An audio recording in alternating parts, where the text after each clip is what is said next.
This is WPSL Port St. Lucie, the talk of the Treasure Coast. We're going in with our...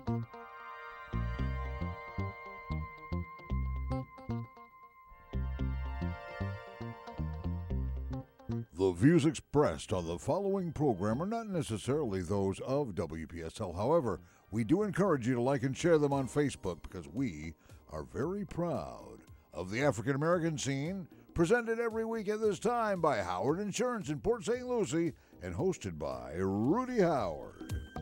Good evening, good evening, good evening. Always glad to be with you here on a Wednesday night.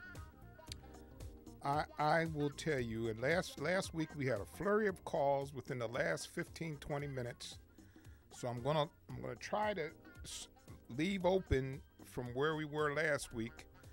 And so if you want to call, and I had quite a few people got frustrated because they couldn't get on, call in the beginning of the show, not at the end of the show. I'll quickly run through the items that I put out there last week. And should Trump be impeached? Our tribalism is superseding our patriotism. The Mueller report summary, I have that. Should Barr be impeached? And what should the Dems do if the GOP continues to roadblock or to refuse to cooperate with any of the documents requested by the Democrats? And I was watching the Barr thing today, off and on. I had it on my computer as I was working, trying to pay attention to that and do some work. And I am thoroughly depressed, and I'm going to tell you why I'm depressed. There is absolutely, I don't see any hope for us to resolve the differences that exist between Democrats and Republicans. I see no hope at all that we will be able to come together and be able to operate more as one country.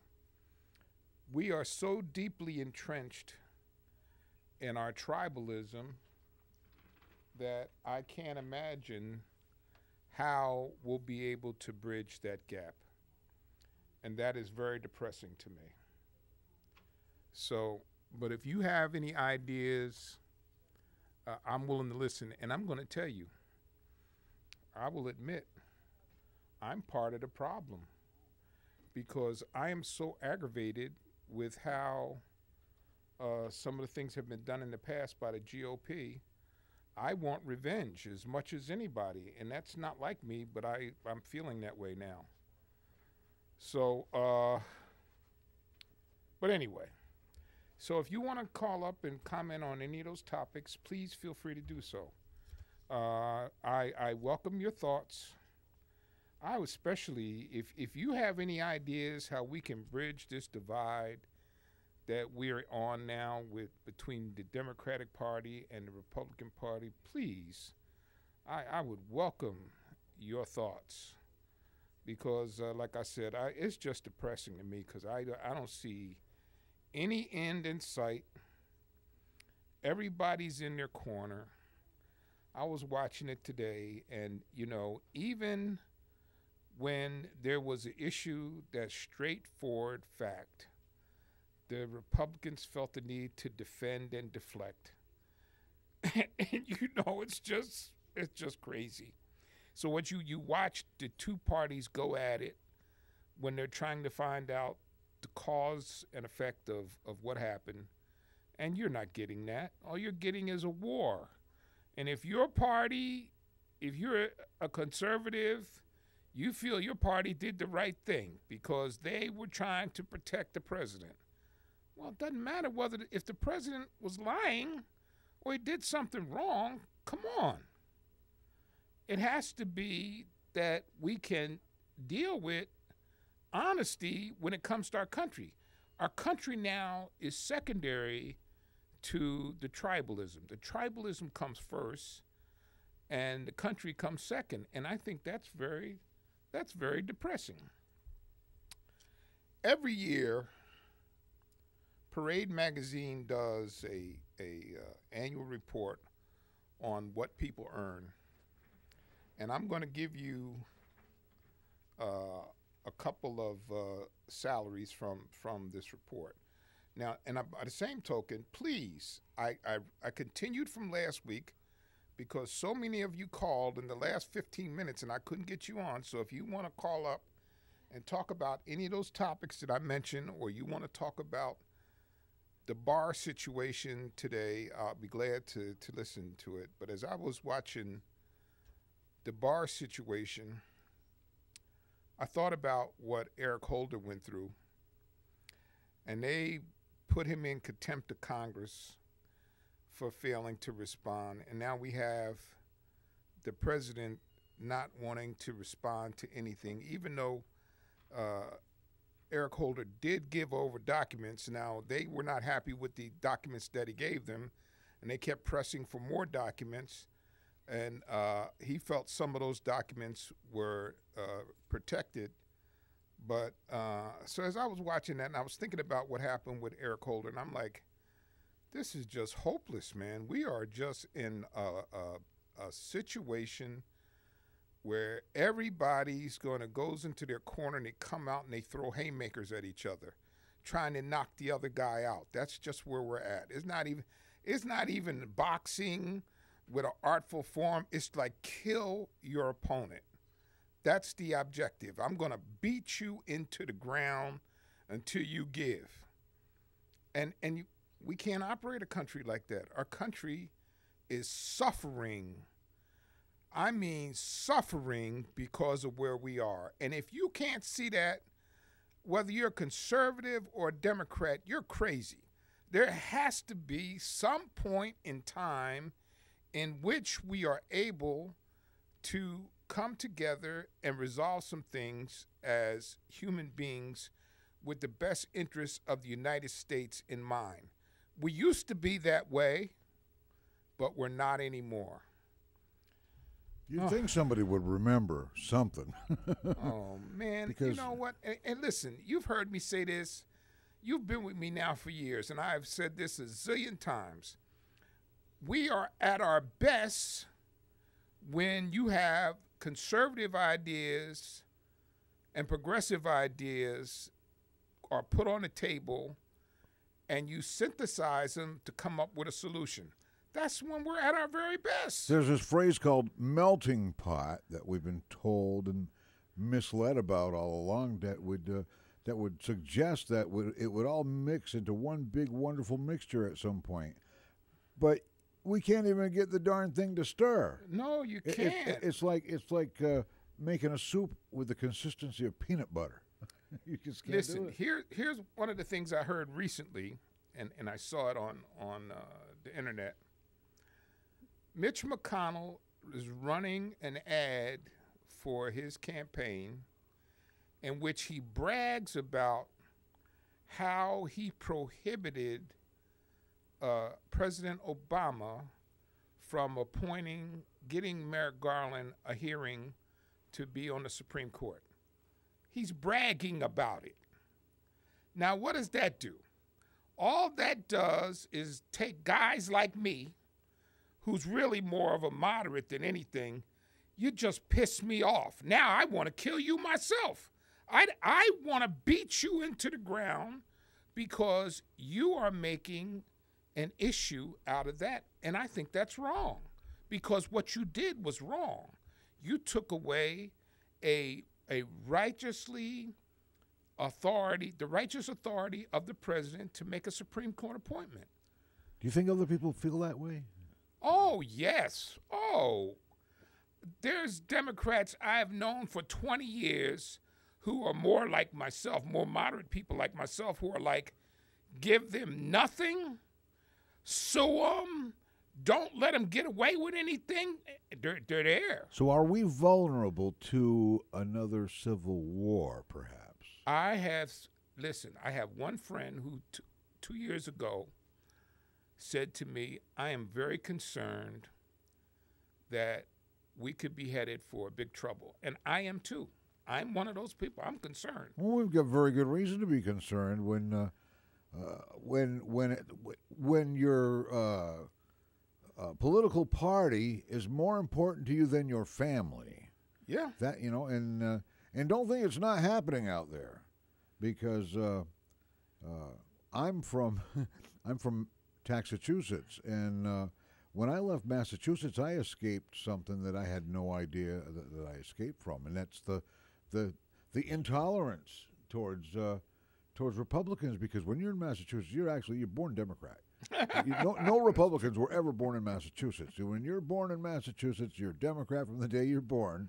And you know what? It was still the teaching level in the elementary schools up there when it came to American history. Massachusetts, that's the place to learn American history. That's where it all started, right there. Between there and Philadelphia. Yeah. But wow. But yeah, so I don't know. But if you got an idea, I'm willing to listen. But let's give you some of these salaries just because I find them interesting. Tom Brady, last year he made $29 million. Again. And Giselle Bundchen, his wife, made $10 million. How about that? What should you write a book about being Tom Brady's wife? I don't know. That'd be $1 million selling. Well, the model, and she's still a good-looking woman too. Last year, LeBron James made $85.5 million. Crystal Dyer, age 63, she's a travel agent. She made $45,000. Nanette Shabazz, 61, she was a cat sitter, and she made $24,150. Jennifer Leher, age 53, she's an aircraft mechanic, and she made $80,000. How about that? Wow. An aircraft mechanic, a female aircraft mechanic. Very interesting. Yeah. Let's see, what else we got here? Oh, Lady Gaga last year, age 33, made $50 million. Oh, my. How about that? $50 million for Lady Gaga. Now you know why they call her Lady Gaga. Yeah. It was about the money. Okay, here. Oh, Will Smith, age 50, he made $42 million.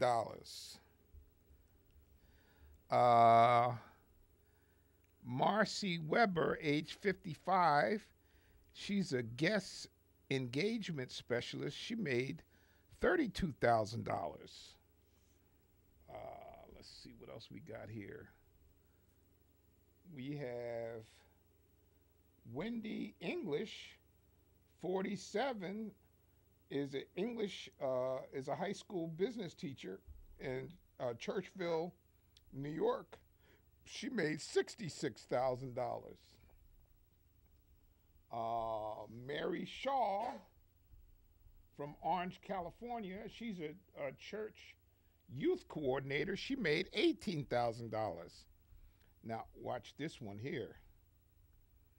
Manny Machado, age 26, got a $300 million contract to play baseball over the next 10 years.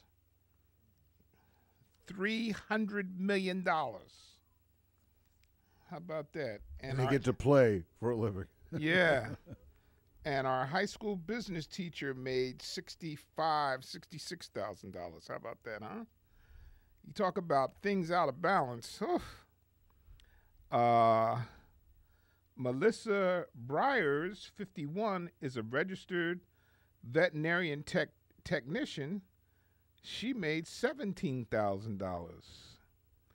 Jennifer Lopez, age 49, made $47 million. How about that, huh? So there's a little tidbit of some of the salaries. They do this every year in Parade magazine, so look for it. It's always interesting to see what people in different careers make for a living. Now, let me talk about this Mueller report.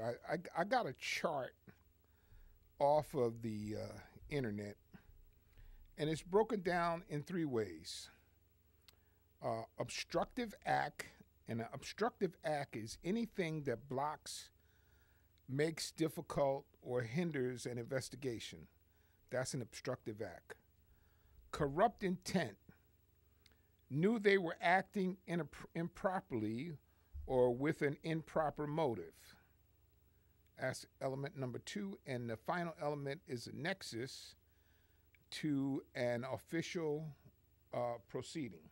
Knew that there was an active investigation or court case when obstruction occurred.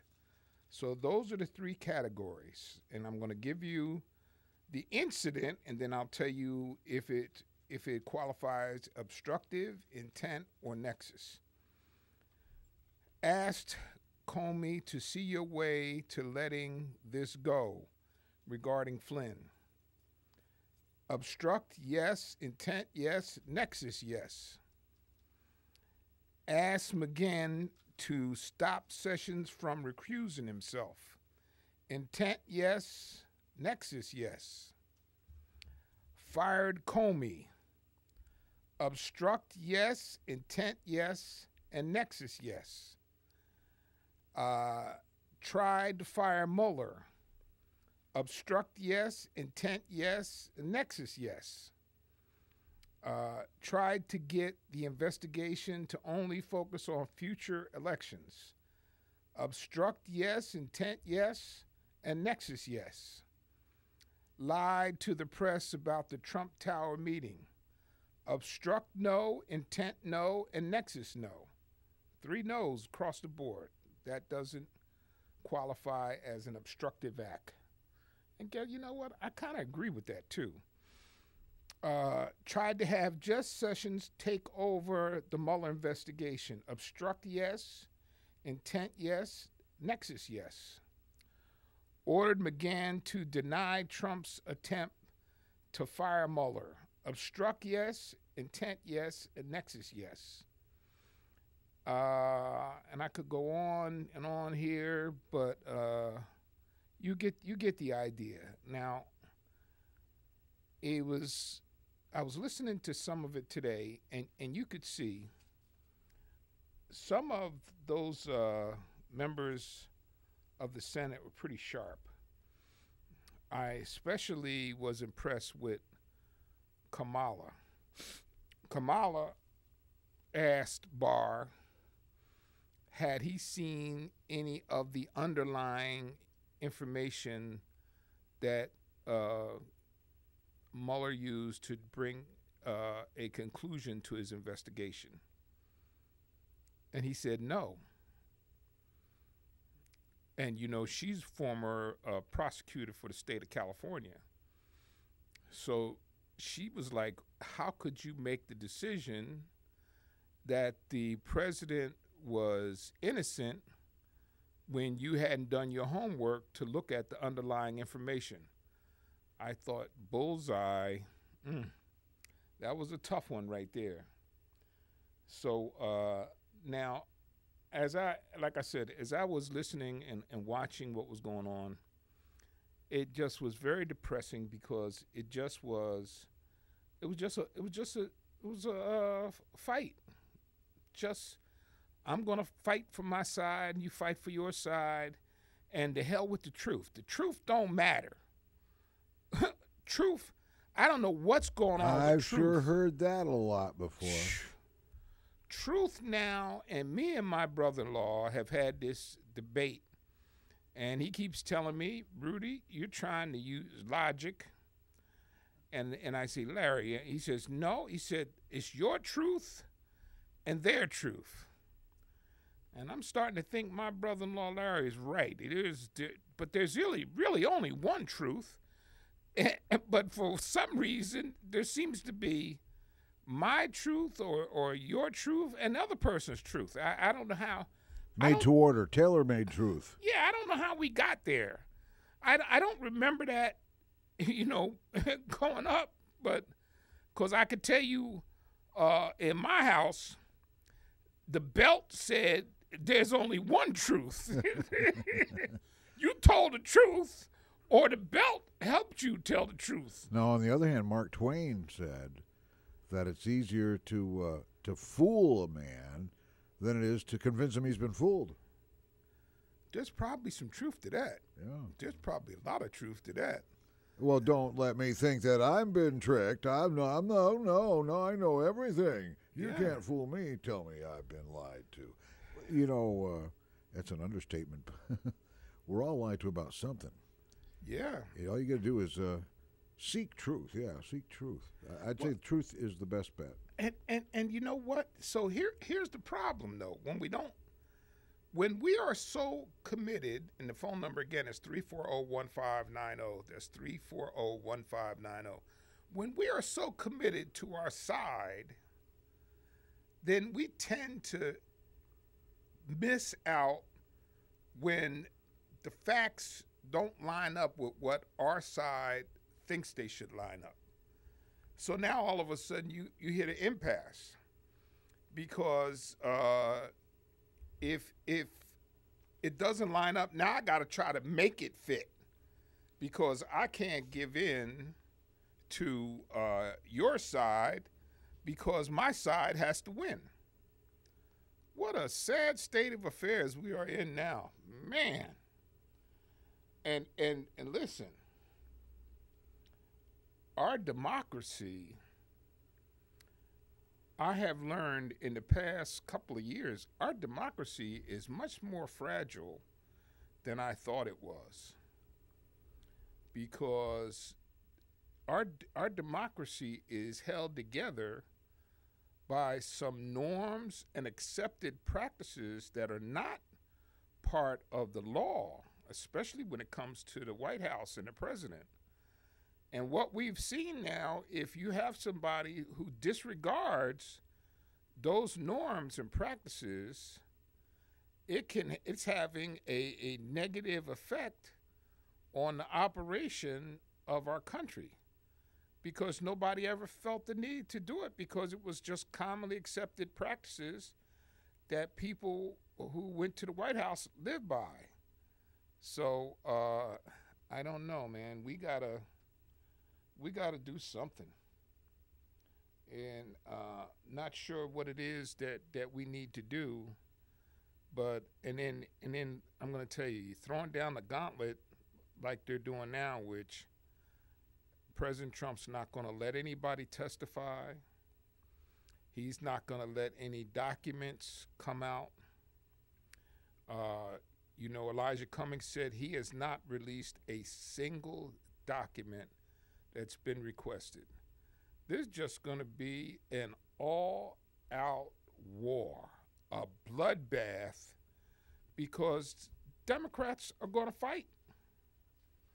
They're not going to accept that because of some of the things that have been done in the past. And so now what you're going to have a real bloodbath. And then I'm going to tell you truthfully, because I've heard this from some of my friends. This stuff is spilling over into our families. You got family members that are not talking to each other because somebody in the family is a Democrat and somebody in the family is a Republican. And I have one friend in particular that told me that whenever they have a family gathering, they have to agree to not talk about politics at all, because if they talk about... I know families like that. You know families? Yeah. They say it gets out of hand. They don't talk about sex, religion, or politics. Yeah. For all the same reasons. Yeah, it gets just totally, it's gotten so far out of hand. And you can't have a intelligent conversation about it because the person decides that they're right and you're wrong. And no matter how much, there's one particular person who I had a rigorous debate with. I sent this person volumes of information demonstrating the point that I was trying to make to them. And at the end of all the volumes of information I sent them, they still said I was wrong. And I said, well, how can I be wrong? Well, I sent you all the information. Here's your downfall, Rudy. You do research, and when you do research and actually look stuff up, it pisses off the lazy people that don't have the time to look up the research and do the research. Yeah. And they don't like it because you did it and they didn't. Yeah. You had the information and they failed and you won. You were able to obtain the information you were looking for. Okay. Yeah. So I don't know, but anyway, I'm just hopeful that at some point in time we can do something to get. Well, this we can together. do something. We can always. We got the phone lines open at 340-1590. Anybody have any ideas? What should we do? Yes. You got any ideas? I know you got plenty to argue about and complain about, but what do we suppose we could do about it? Any ideas? That's kind of what we're here for. That's and it. what if you suggested something that the whole country said, "Hey, we could do that." It might be just a matter of one caller on a radio show or something. Yeah. It could all start just like that. Yep. I really welcome your ideas. Now, I'll have to tell you that I watch Barr. Like I said, I watched and listened to a lot of that today. And he was just very dishonest. And it was very clear that his motive was to defend President Trump. That was his primary motive. So, and we got Bob on line one. Yes, Bob. Yes, Bob. Can be done. I'm sorry? And an idea came to me that nobody, at least nobody I heard, has mentioned. Okay. What went on for the last 2.5 years, and that cost approximately $35 million plus, can be stopped. If the Democrats accuse a Republican of something and they cannot prove it, and they're talking about a crime, then the DNC ought to pay the bill, not the people, and vice versa. Yeah. Well, that's interesting because we had 6 hearings for Hillary about Benghazi. And let me just tell you, this is where my frustration is. We had 6 hearings in Congress about Benghazi. Hillary Clinton testified for 11 hours. And out of those 6 hearings, 5 of them were conducted by Republicans. And nobody at the end of the day was able to find that she did anything that was wrong. And I guarantee you, 9 out of 10 of your friends still feel that she's guilty. I'm one of them. I know. I lost a good friend about that because he said, I don't care what the findings are, she's guilty. I said, well, wait a minute. The legal process doesn't count? He said, no, she's guilty. Now, how can you get anything done if you have a process that you controlled, and at the end of the process, she's not found guilty, and you still feel she's guilty? Well, one of the reasons is because people aren't paying attention to what they hear or read or see, and they just believe in their own party, whichever party it is. Now, I'm a born Democrat. I'm only the second one in my whole family that ever turned Republican. And I argue with my family all the time. No, that's wrong. I discuss it with my family all the time. And we get along fine. We say our piece and we drop it. And I'm not excusing anything Trump might have done either. He might have been guilty. But the Democrats, they hired 2 people. What's his name?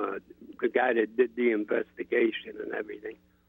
And my mind goes blank sometimes. Mueller? Mueller.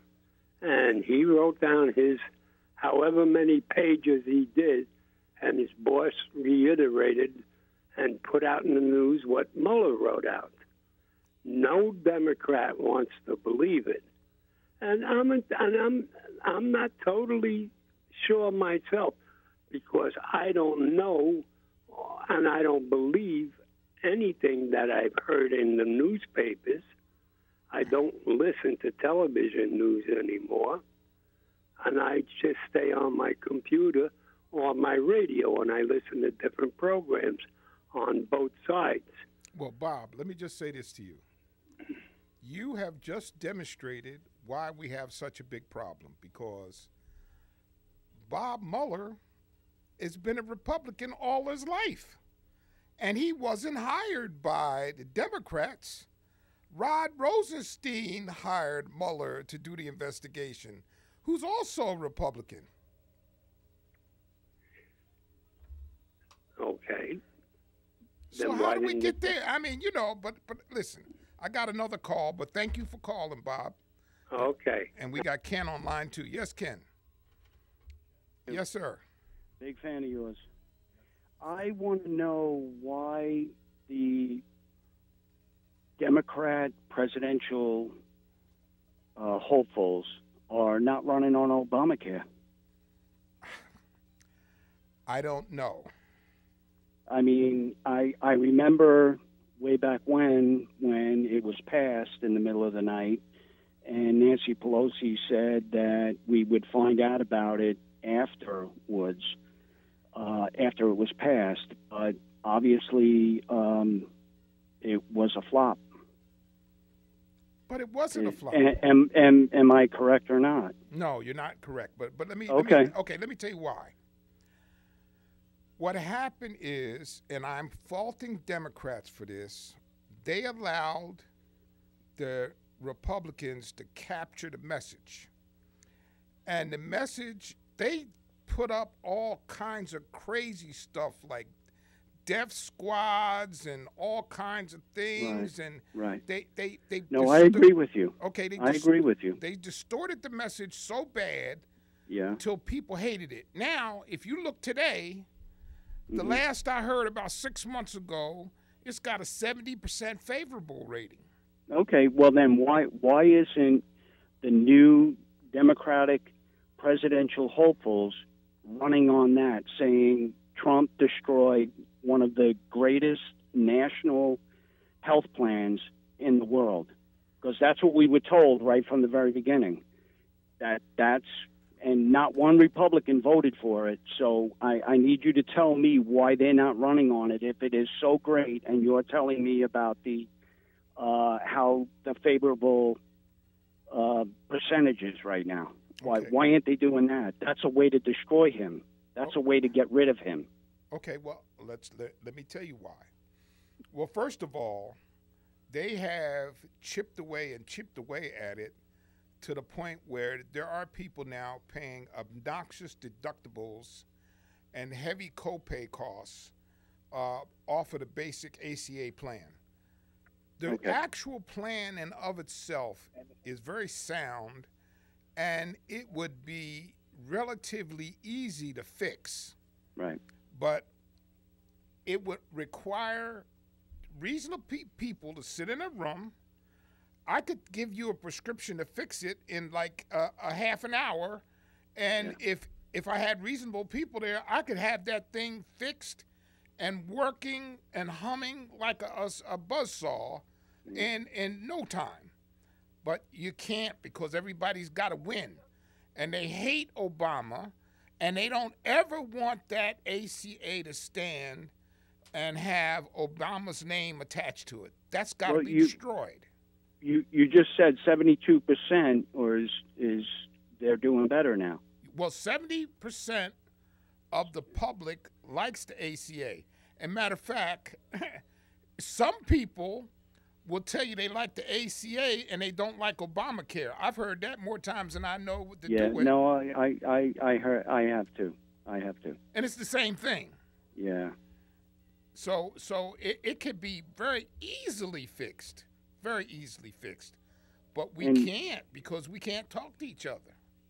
Yeah, no, I know. I agree with you 100%. I'm a contractor, and I think what upset me the most was the fact that if I'm going to go and do a job for you, okay, I'm going to let you know how much it cost after it's finished. And the Democrats did not do that. Okay.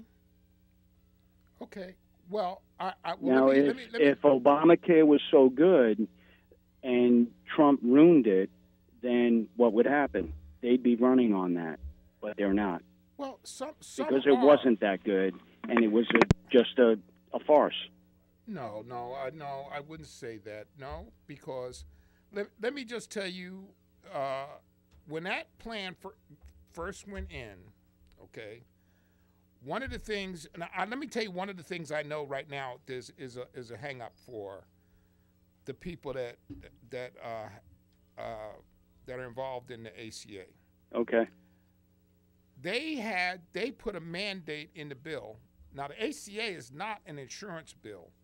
I know. It's a piece of legislation that says how you have to provide coverage if you're going to sell health coverage in the country. Yes. One of the things that they did is they put in there and said 80% of all the money that you collect must go toward the patients. And in that first year, if your plan was not providing 80% of all of the care to the members of your plan, okay, people got refund. They got a refund at this station. I know because I saw the check. Yeah. So now that really ticked off the insurance companies because the insurance companies were using that excess money to pay bonuses. Now, here's where you can make some adjustments. Do I think it's right to demand that a certain percentage of the money go toward the people that pay the premium? The answer is yes. Is 80% the right number? I don't know. Maybe the number is 65 or 70%. Right. I agree. You see what I'm saying? Yeah. This is how easy it would be to fix. So you say, okay, you don't like 80%. Okay, Mr. Greedy Insurance Company, you want a little bit more money. How about if we do 70%? You can make 70% to your clients, and then the balance of it, you get a chance to use for your bonuses and your vacations. And right. Okay, fine. And now, the next thing, I don't think, now this is going to really shock you as a progressive. There are people out there paying zero premium for their health care under the ACA. Nobody, I repeat, nobody should pay zero. Yeah, I agree. Okay. I agree. Okay, I know that surprises I agree 1,000% with you on that. You're 100% right. Okay, so now you can say $50. Okay. Yeah. But zero is a no good. Yeah. No. Okay. No, I agree. So what could we do now? Now we can slide the scale. The scale right now is a family of 4 up to $65,000 gets some subsidy. After $65,000, you get nothing. Well, I'm going to slide that. Let's slide that to 100. Yeah. If you're a family of 4 up to $100,000, you're eligible for some subsidy. And then after that, you're not. So I agree. You've made it fair because you've captured the vast majority of the people of this country. I agree 100% with you. But how come nobody's running on that? You're telling me that it's so easy to fix, and not one person is doing that. And the only people that are actually getting it for zero are the people crossing the border right now. No, that's not true. Oh, no, come on. No, that's not true. I think that's what I'm upset about. But that's I've been a lifelong Democrat. I love the Democratic Party. I'm just aggravated at the fact that they don't do anything. Well, they spent all this time. Wait a minute. They spent all this time and have not done anything except investigate Trump. That's all they've done. Okay. Well, I'm just going to tell you. Am I right or am I wrong? You're wrong. I mean, I love this show. I listen to the show every time you're on. I love this show. Thank you. I'm just telling you, what have they done? Well, let me just tell you this. They've done nothing. The first thing you said, let me correct you on that. Because I actually am an insurance agent that sells the marketplace insurance on the ACA. I didn't last year because I didn't have adequate markets. But one of the things that I will tell you is I have to provide proof of citizenship in order to get the policy written. So you got people out there telling you people are coming across the border getting this for free. That's a lie. So they're not getting welfare, and then they're not getting any health benefits. They're not getting anything from the U.S. government, is what you're saying right now. What I'm telling you, I can't speak on all of that, but I can tell you on the health benefit side, they do not get health insurance through the marketplace unless they can provide a green card, a certified citizenship proof. All right. If not, they can't get it. I'm with you, brother. Okay. I'm with you, brother. I'm just saying, are they getting? I'm asking you, are they getting any government assistance when they cross that border? I can't answer that with any confidence, but Okay. I will tell you what, I'll get my friend Marisol Sequeira, who is an attorney for immigrants, and I'll have her come back on, and we'll deal with that question. Listen. I love you. I will call you back, but I have to go. Okay. We'll talk again. I guarantee you. Ken from Jensen Beach. Okay, Ken. Thank you, sir. Thank you, brother. All right. Jay, how are you, my friend? I'm doing pretty good, Rudy. Could you hear me? Yes, I can. Okay, good. No, with this last guy was just, I was going to go. I'll get to Benghazi and I'll tell you what happened there. But the thing that kills me is that, a lot of these people that came to this country, his ancestors came through Ellis Island, and a lot of them didn't have, they had all kind of problems, medical problems, and they were treated. So where was the money coming from for those treatments? Huh? I hear you. Okay, I'm just trying to bring out a point how everybody forgot how they got here. You know what I mean? They forgot already. They got amnesia about that part. But when it's those brown folks, then it's a problem. Okay, Benghazi. I don't know if you remember. Gates was in charge of the military at that time. Yeah. He made a statement about Benghazi. He said we didn't have any strike forces in the area, which is right, around there by the Mediterranean, all around that area. He said we didn't have anybody to go right over there to help save those people, and in that embassy. That was coming from the person in charge of all of the military in the United States. Yeah. That was stationed all over Europe and all over the Middle East, everywhere.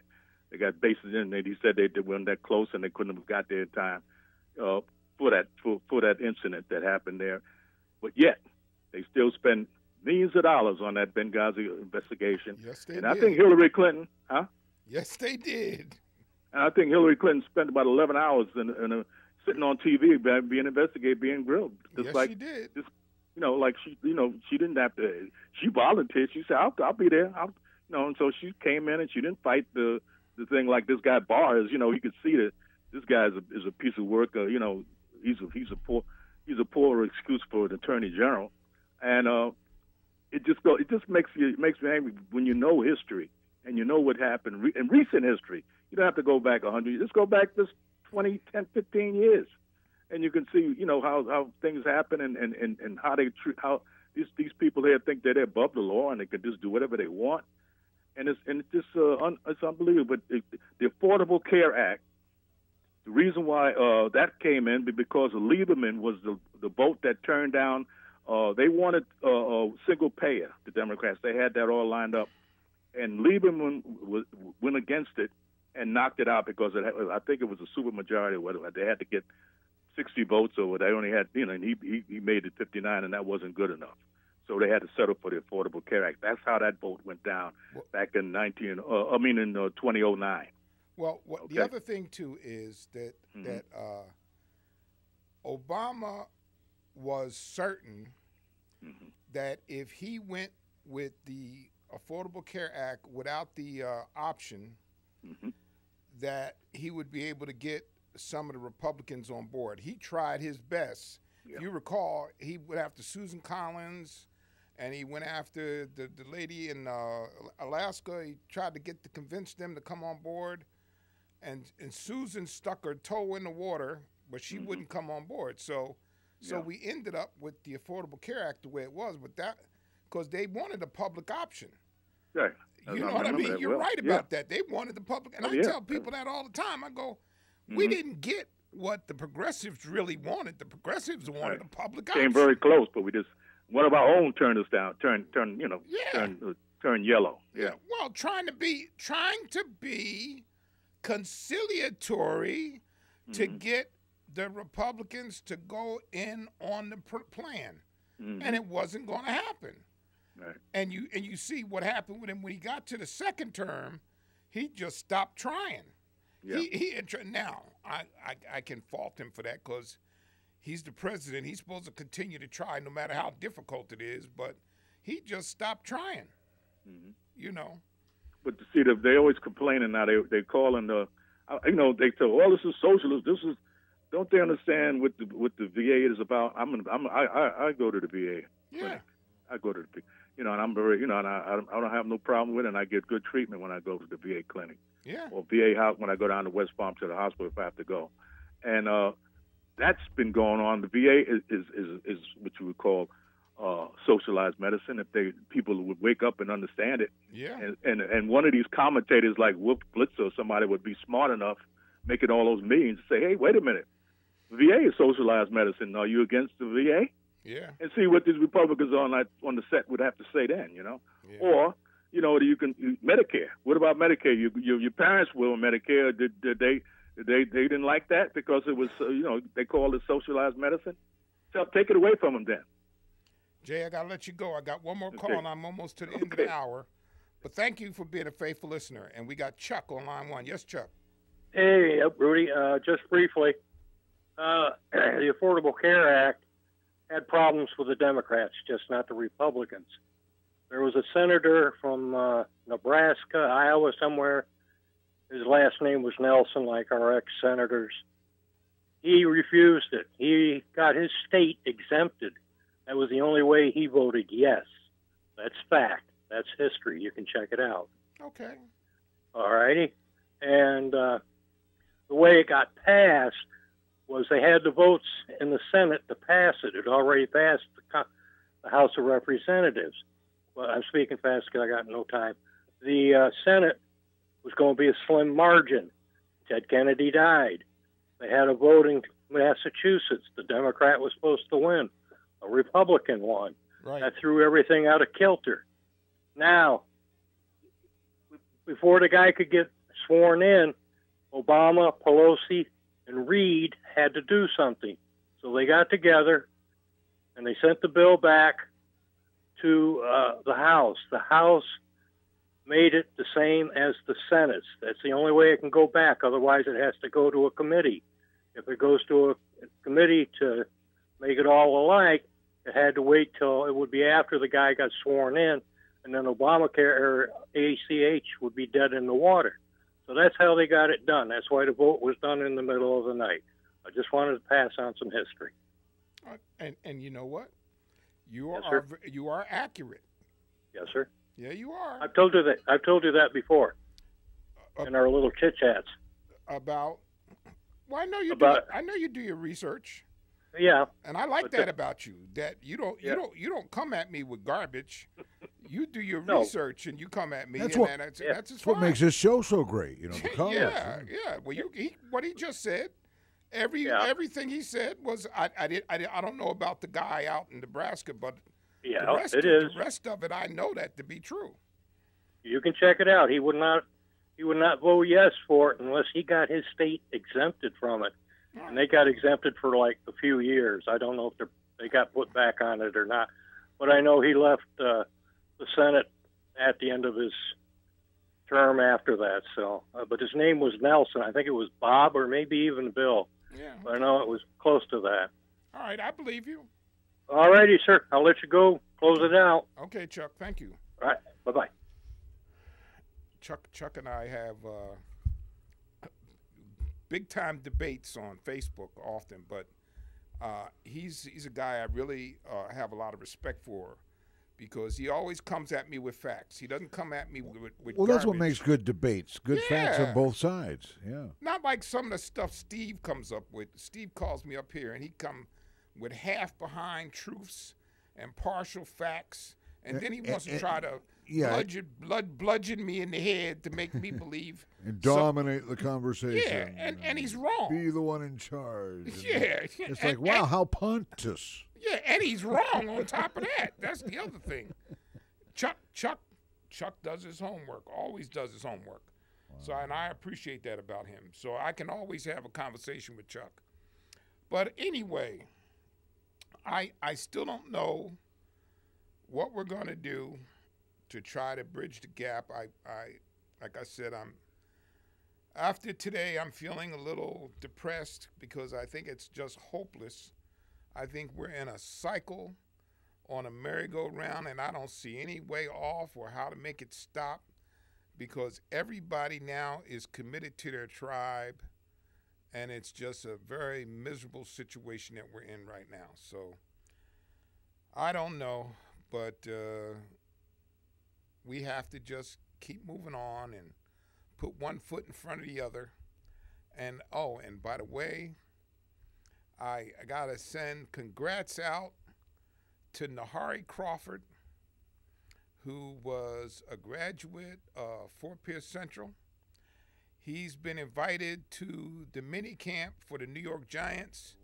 Oh, Go, wow. Nahari. Wow. Yes, and it's kind of cool because I've seen him since he was a little kid because he goes to the same church I do, and his mother is this real sweetie pie. Her and her husband, they really good people. And so I got my fingers crossed, and I told my friend Narissa, I said, he's going to make it. I feel it in my bones. He's going to make it. He's going to be a New York Giant. But anyway, thank you so much for listening to the African American scene. God bless and be safe. And I'll see you next Wednesday right here. And I hope to have my pastor, Vernon Shazier, here next Wednesday. The African American scene every Wednesday night in the 6 o'clock hour right here on Digital 1590. Archives of this show are in video form on YouTube. Go to www.wpsltv.com. That'll take you to our YouTube. Just look for WPSL TV on YouTube and look for the African American Scene Archives there. This is WPSL Port St. Lucie, the talk of the Treasure Coast, webcaster to the world, celebrating 25 years and counting.